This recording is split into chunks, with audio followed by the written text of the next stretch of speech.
Hey, this is Dan Smith, and today I want to teach you a lesson on persistence.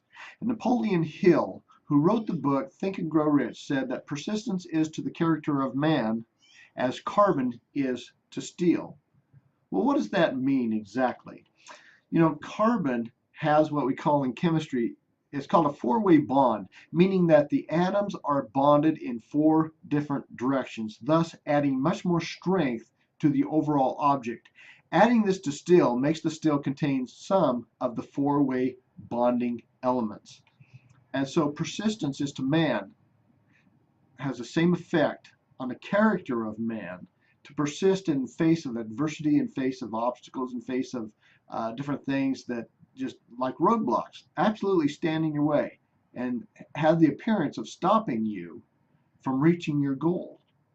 Now, in the book of Galatians in the Bible, it says, "And let us not grow weary in doing good, for in due season we shall reap if we do not give up." That is persistence. Philippians 3:14 says, "I press on toward the goal for the prize of the upward call." That's persistence. Proverbs 24:16 says, "For the righteous fall 7 times and rise again." Once again, that's persistence. That's keeping on in the face of all adversities. So what is your goal in life? Do you have a goal?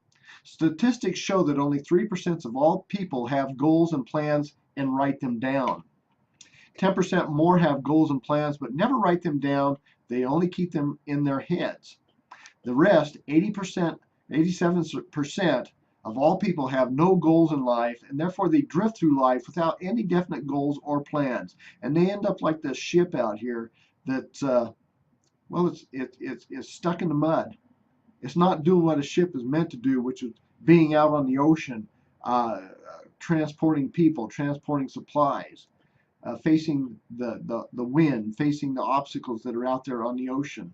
It's just stuck there. And that's where most people are in life, if you want to know the honest to goodness truth.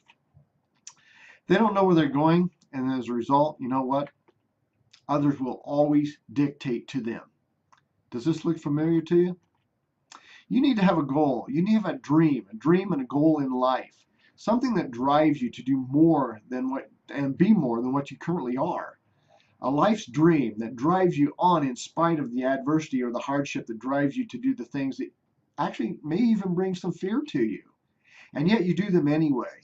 And so we have a little circle of fear here. You start in the center there, and you have a certain amount of fear, but if you stretch yourself and go out beyond your boundaries, then that circle of fear will continue to grow and grow, and it'll get bigger and bigger and bigger, and to the point where you're doing things quite easily that at one time brought you fear.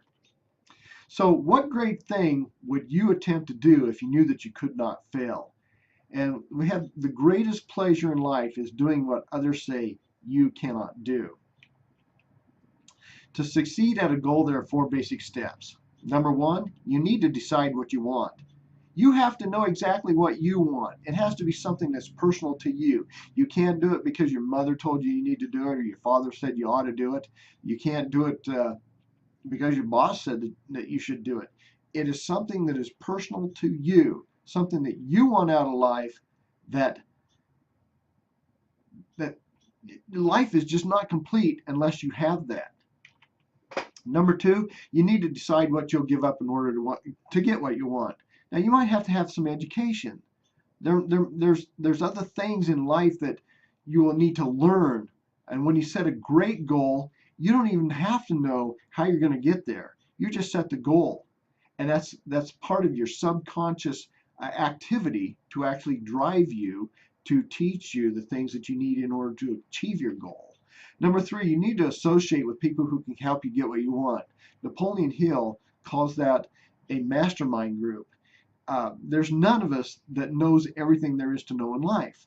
And so we need the brains, the intelligence, the association with other people who have the abilities that we don't have. That's a mastermind group, and you'll need one of those in order to succeed. Number 4, you need to plan your work and then work your plan. If you're going to succeed at a great level, you will have to plan the work that you do, and then you will have to carry out that plan on a day-to-day basis. And you can you can compare this, if it's a great goal, compare it to going through the school system from first grade through college. And you don't start out in college when you should be in kindergarten. You go to kindergarten, you learn the basics there that you would learn in kindergarten. Then you go to the first grade and you learn the basics there. And then you go to the second, third, fourth, all the way through high school. And if you go on to college, say that you're going to become a doctor, you may have 10 more years of college beyond high school. And now that's a lot of years of education. But you don't start out at the 10th year of college in the first grade. So you take it one step at a time, one day at a time, one obstacle at a time, 1 hour at a time, 1 minute at a time. And you break those goals down into manageable results so that you plan out your work and then you go on and you work your plan. So there are the 4 basic steps. You probably want to write those down. Those steps right there will take you from failure to success.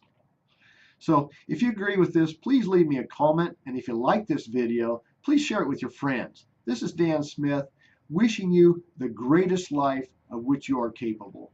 Have a great day.